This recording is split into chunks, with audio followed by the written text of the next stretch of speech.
chụp làm chốt tiếp mà phải nuôi cao thì con nó mong chân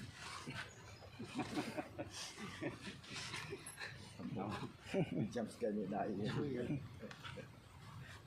để trồng màu có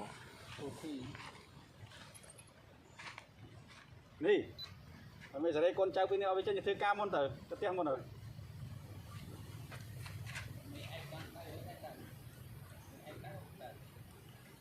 nuôi trâu vì nuôi chăm cô chạ sau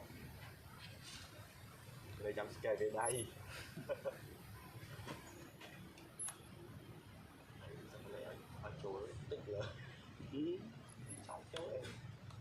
sạch xóa đi mình đã bắt người cài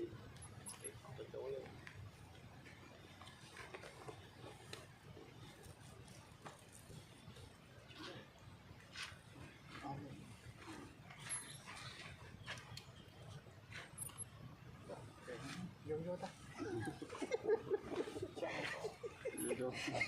vô ta cần ắt này cần định ắt này